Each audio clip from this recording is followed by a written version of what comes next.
اچھا دیکھا کرو، بری چیزوں سے آنکھیں بند کر لو. یہ سیرت مصطفیٰ ہے. برائیاں نہ ڈھونڈو، اچھائیاں ڈھونڈو. میں ایک صاحب کے یہاں کھانا کھا کے آیا، مجھ سے کہنے لگے ایک اور صاحب کہ آپ فلاں کے یہاں کھانا کھا کے آئے. میں نے کہا جی. کہا وہ تو رشوت لیتے ہیں. آپ حرام پیسے کا کھانا کھائی آئے. میں نے کہا بھائی تنخواہ بھی تو لیتے ہوں گے. کہنے ہاں تنخواہ تو 1 لاکھ ہے مگر ان کے گھر کا خرچہ 5 لاکھ ہے. تو میں نے کہا میں تنخواہ کے پیسوں سے کھانا کھا کے آیا ہوں. بھائی صلوات پڑھ لیں محمد و آل محمد پر.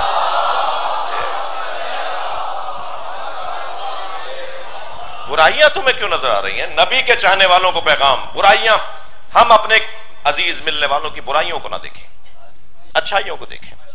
اس لیے کہ برائیوں کو دیکھیں گے تو بیان بھی ہوگا، اور برائیوں کا بیان خود برائیوں کے فروغ کا اور شیوع کا سبب ہے، اور اچھائیوں کو دیکھ کر اچھائیوں کا بیان اچھائیوں کے پھیلاوے کا سبب ہے.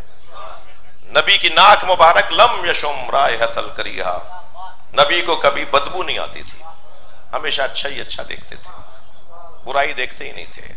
کیا کہنا ہے. وہ خاتون گزر رہی ہیں، ان سے سامان اٹھایا نہیں جا رہا، سرکار نے سامان اٹھا لیا. ابھی بھی کہاں جانا ہے؟ کہ 2 گلی بعد میرا گھر ہے. سرکار نے اس کا سامان اس کے گھر تک پہنچا دیا. جب دروازے تک سامان پہنچایا تو کہنے لگی تم بہت اچھے جوان ہو، تم ایک نصیحت کر دیتی ہوں. بنی ہاشم میں ایک جوان آیا نا، تو سرکار نے فرمایا اس جوان کو دیکھا ہے؟ کہا نہیں دیکھا نہیں ہے، سنا ہے. کہ وہ میں ہی ہوں. اتنے اخلاق سے وہ مسلمان ہو گئی. میرے بچوں جوانوں، اس وقت ہم ایک خاص محاذ کی کیفیت میں ہیں پاکستان میں. ہمیں سنیوں سے ہی نہیں، ہمیں ہندوؤں سے بھی پیار کرنا ہے، مولا کے دیے ہوئے قاعدے کے مطابق کہ انسان ہونے کے ناطے پیار کرو. ہمیں عیسائیوں سے بھی نفرت نہیں کرنی، انہیں سمجھانا ضرور ہے، تبلیغ ضرور کرنی ہے، لیکن نفرت کسی سے نہیں کرنی. اور جب ہندوؤں سے، عیسائیوں سے، یہودیوں سے، اور سنی تو ہماری جان ہے، جب ان سب سے ہمیں پیار کرنا ہے تو آپس میں جو سبھی علی اللہ پڑھتے ہوں ان میں آپس میں کس بات کی نفرت ہے؟ خدا کے واسطے برائیاں دیکھنا بند کر دو. آپ کی ہماری وہ آنکھ ہی نہ ہو جو ہمیں برائی نظر آئے. ہماری آنکھ کو تو صرف اچھائی نظر آتی ہے. صرف اس فارمولے پر اگر عمل ہو جائے نا کہ ہمیں صرف اچھائی نظر آتی ہے، یقین جانیے معاملات ہی کچھ اور ہو جائیں گے، معاملہ ہی کچھ اور ہو جائے گا. فرمایا کلما، مولا علی مولا نبی کو بیان کر رہے ہیں، کلما مشا ما احد ان کانا اطولو ان کانا طویلو اطولو منہ. اگر کوئی لمبے قد والا، تھکے تو نہیں ہے، اگر کوئی لمبے قد والا نبی کے برابر میں آ کے چلتا تھا اس کا قد چھوٹا ہو جاتا تھا، نبی کا قد بڑا ہو جاتا تھا.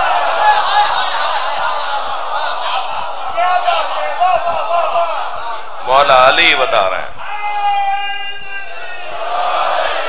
اللہ اپنے نبی کا ظاہری قد بھی کسی سے چھوٹا نہیں دیکھنا چاہتا. تو نبی کا تو بدن بھی ہمارے بدن کی طرح نہیں ہے.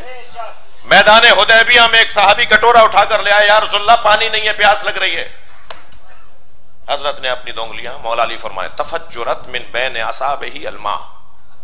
میرے مولا نبی نے اپنی انگلیاں بلا تشبیہ، میرے مولا نے اپنی انگلیاں، اپنا ہاتھ ایسے بلا تشبیہ ایسے کٹورے میں ڈال دیا. نبی کی انگلیوں کے بیچ میں سے پانی نکلنے لگا. کٹورا بھر گیا. حضرت نے فرمایا ہم نے ارادہ کیا، ہاتھوں سے پانی آ گیا.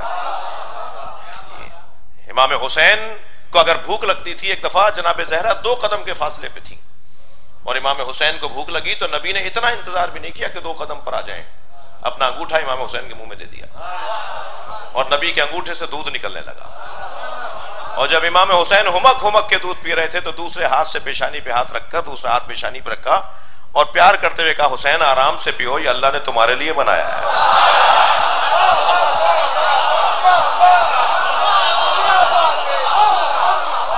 سبحان اللہ سبحان اللہ. فرمایا ابو ذر تمہارے گھر میں کڑوا پانی ہے، تم میٹھا پانی کیوں نہیں پیتے؟ کہا یا رسول اللہ کنواں ہی کڑوا ہے. فرمایا مجھے لے چلو. آپ تشریف لے گئے، ان کے گھر کے کنویں کی منڈیر پر بیٹھ گئے اور اپنے پیر کنویں میں ڈال دیے. کنویں کا پانی پیروں کو چھونے کے لیے اوپر آ گیا اور نبی کے پیروں کا بوسہ لے کر شہد سے زیادہ میٹھا ہو گیا. خبردار خبردار، نبی کا بدن بھی ہمارے بدن کی طرح نہیں ہے. غلط فہمیاں دور کرو. میرے مولا علی فرماتے ہیں کہ اگر نبی کسی سواری پر بیٹھ جاتے تھے لم یسن ولم یحرم، تو سواری نہ بوڑھی ہوتی تھی نہ بیمار. کسی اونٹ پر بیٹھ گئے تو وہ پھر بوڑھی نہیں ہوئی، وہ بیمار ہی نہیں ہوئی. وہ گم ضرور ہوئی مگر پتہ نہیں ہوا کہ کہاں چلی گئی، یہ پتہ نہیں چلا، لیکن وہ بوڑھی نہیں ہوئی، بیمار نہیں ہوئی. خیبر کے موقع پر جو مال غنیمت میں جانور آئے ان میں ایک گدھا بھی تھا، اور گدھا اور جانوروں کی طرح باندھ کر کھڑا کیا گیا تو وہ اپنی رسی چھڑانے لگا، بے چین تھا. حضرت نے فرمایا اپنے ایک صحابی کو آواز دے کر فرمایا اس کی رسی چھوڑ دو. اس کے گلے سے رسی کھول دی، دوڑتا آیا نبی کے پیروں کا بوسہ دیا اور کہنے لگا میرے آبا و اجداد کی پشت پر کوئی نہ کوئی نبی یا وصی نبی بیٹھا، آپ کچھ دیر کے لیے بیٹھ جائیے یا علی سے کہیے بیٹھ جائے.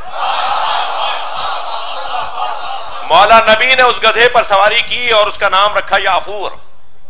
بچے یاد کریں یافور، یا عین فے واو رے، یافور. اور فرمایا یہ گدھا مجھ سے منسوب ہے اس لیے یہ میرا ہے. خیبر میں صرف نبی نے وہ لیا اور پھر اس کے پشت پر سامان رکھ دیتے تھے اور فرماتے تھے فلاں صحابی کو دے کر آ جاؤ، تو یہ اسی کے گھر جاتا تھا.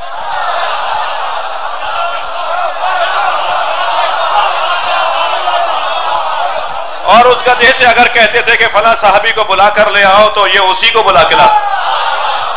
اگر تھکے نہیں بیٹھے تو جملہ لے لیں، جو نبی کی بات کو سمجھے میں اسے گدھا کیسے کہوں.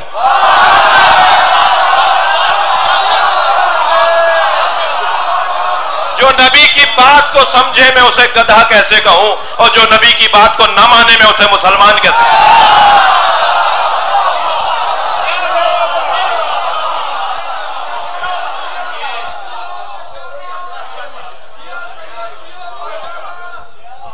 یہودیوں کا تھکے تو نہیں،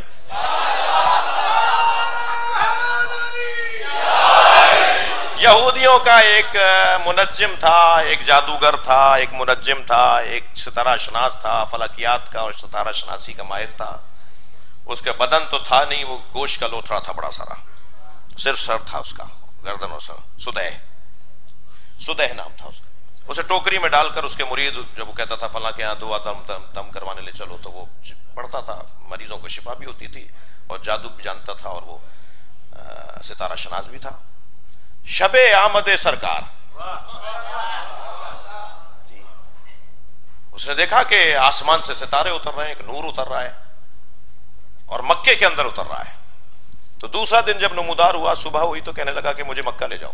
مولانا آپ کہا مجھے مکہ لے جاؤ. مکہ پہنچا تو خانہ کعبہ کے قریب اس کی ٹوکری رکھ دی. ٹوکری میں لے کے آتے تھے اسے اٹھا کے، تو ہاتھ پیر تو تھے ہی نہیں، اس کی صرف گردن، اس کی گردن تھی، چہرہ تھا اس کا. تو کہنے لگا کہ حرم میں خانہ کعبہ کے اطراف میں جب لوگ طواف کرنے کے لیے آئیں تو مجھے کسی بلند جگہ پہ رکھ دو، میں کسی کو ڈھونڈنا چاہتا ہوں. تو اس کی ٹوکری رکھ دی ایک اونچائی پر. تو حضرت ابو طالب کی آمد ہوئی. حضرت ابو طالب کو دیکھ کر کہنے لگا یہ جو سامنے جاہو حشم کے ساتھ آ رہا ہے اسے میرے پاس لے آؤ. اس کے مرید بھاگے اور حضرت ابو طالب سے کہنے لگے کہ ہمارا پیر بلا رہا ہے آپ کو. میں تو اپنی زبان میں بولوں گا نا. تو حضرت نے فرمایا مجھے اس سے کوئی کام نہیں ہے، مجھے اس سے کوئی کام نہیں ہے. انہوں نے کہا جی انہیں آپ سے کام ہے. حضرت نے فرمایا پھر اسے لے آؤ، اسے کام ہے نا تو اسے لے آؤ. شاید یہ محاورہ وہیں سے بنا ہے کہ پیاسے کو کنویں کے پاس جانا ہوتا. اس کی ٹوکری اٹھا کے لے آئے حضرت ابو طالب کے پاس. کہنے لگا کہ کل رات آپ کے گھر میں کچھ ہوا ہے؟ حضرت نے فرمایا تمہیں کیا محسوس ہوا؟ کہ تمہاری پیشانی پہ وہی نور ہے جو رات کو میں نے دیکھا.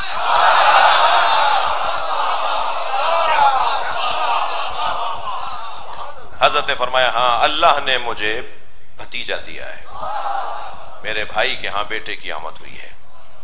اور پھر لوگوں کو بتانے لگا کہ جو بچہ کل پیدا ہوا یہ معمولی نہیں ہے. تو یہودیوں نے تو پھر کام شروع کر دیا تھا اپنے نبی کو مارنے کا، یعنی حتیٰ اسی وقت سے یہودیوں نے کام شروع کر دیا تھا نبی کو مارنے کا. باقاعدہ حملے بھی ہوئے بچپنے میں نبی پر. لا کر دے دیا سرکار حضرت عبد المطلب کی گود میں. حضرت عبد المطلب نے گود میں لے کر کہا ابو طالب قریب آؤ، میں نے اتنا حسین بچہ نہیں دیکھا. کون کہہ رہا ہے؟ قمر حرم، قمر بطحا، مکے کا چاند. حضرت عبد المطلب کا لقب ہے. حسن و جمال میں 8 شخصیات گزری ہیں 14 معصومین کے زمانے میں. جی امام عسکری تک 8 شخصیات گزری ہیں جو نقاب لگا کے باہر آتے تھے. حسن و جمال میں ایسے تھے بازار بند ہو جاتے تھے, لوگ رستہ کام چھوڑ کے کھڑے جاتے, ایک دوسرے کو بلا کے کہتے تھے یہ دیکھو کتنا حسین ہے. ایک دوسرے سے کہتے تھے اس سے زیادہ کوئی حسین تم نے دیکھا ہے؟ ان میں ایک نام حضرت عبد المطلب کا ہے. حسن و جمال حضرت عبد المطلب. قمر بطحا, پورے مکے کا چاند, جو خود اتنا حسین ہو, توجہ, جو خود اتنا حسین ہو, وہ کہہ رہے ہیں اے میرے بیٹے ابو طالب قریب آؤ, میں نے اتنا حسین بچہ نہیں دیکھا.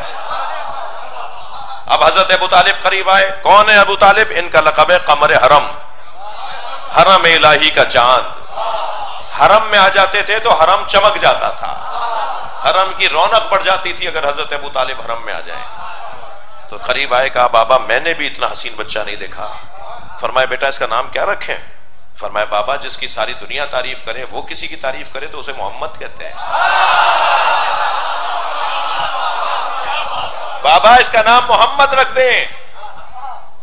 میرے پاس الحمدللہ ہر دوسرے چوتھے دن کوئی نہ کوئی شیعہ ہونے کے لیے آ رہا ہے, اور میں کہہ چکا آپ سے کہ میں بھرتی نہیں کرتا, 50 سوال کرتا ہوں اس کو, سمجھتا ہوں کہ یہ کوئی اور مطلب نہیں ہے اس کا, تو پھر قبول بھی کر لیتا ہوں. پچھلے دنوں ایک عیسائی آیا کہ میں مسلمان, شیعہ مسلمان ہونا چاہتا ہوں. ہم نے اسے کلمہ پڑھوایا. میں نے پوچھا تمہارا نام کیا ہے؟ کہنے لگا ڈیوڈ جان. تو کہنے لگا کیا فرمانا چاہتے ہیں؟ میں نے کہا بیٹا یہ نام بدل دو. تو وہاں ایک اور صاحب بھی تھے, کہنے لگے مولانا کیوں نام بدل رہے ہیں؟ میں نے کہا کافر ماں باپ کا رکھا ہوا ہے, بدل لینا چاہیے.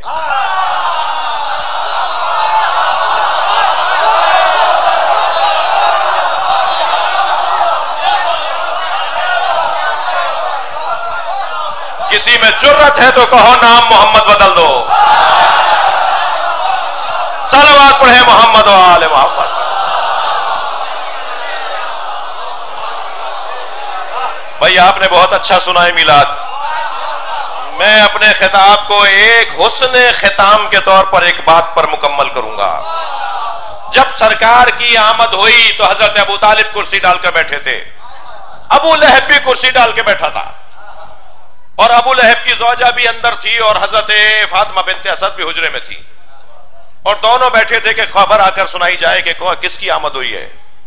تو ابو لہب کی زوجہ حمالۃ الحطب جمیلہ وہ دوڑتی ہوئی آئی. اچھا حالات خراب تھے دونوں میاں بیوی میں, ہاں, تو ناراضگی چل رہی تھی. تو اس نے آواز دے کر کہا ہے ابو لہب تمہیں لات و منات و حبل نے, لات و منات و حبل و عزا نے تمہیں بھتیجا دیا ہے. کہنے اچھی خبر لے کر آئی ہو, تو وہ جو کل تم سے میری مسئلہ ہوا تھا میں نے تمہیں معاف کیا. تو مسلمان کہتے ہیں ابو لہب کا پورا بدن دوزخ میں جلے گا, اتنا ہاتھ نہیں جلے گا, کیونکہ یہ نبی کی محبت میں استعمال ہوا ہو. بڑی عجیب باتیں ہیں. اور ادھر بس بات ختم کر رہا ہوں, ادھر حضرت فاطمہ بنت اسد باہر آئی, حضرت ابو طالب بیٹھے ہیں. حضرت فاطمہ بنت اسد کی چال بتا رہی تھی کہ خوشی بڑی ہے, اور خوشی بڑی ہونے کا اندازہ حضرت ابو طالب نے کیا تو کھڑے ہو گئے. قریب آ کر کہنے لگی ہیں میرے والی اللہ نے تمہیں بھتیجا دیا ہے. تو حضرت ابو طالب مسکرائے, گویا رقص نمائی فرمانے لگے, اور فرمایا اے فاطمہ تم نے مجھے خوش کیا ہے, میں بھی تمہیں خوش کرتا ہوں. 30 سال کے بعد تمہاری گود میں اس کا وصی آئے گا.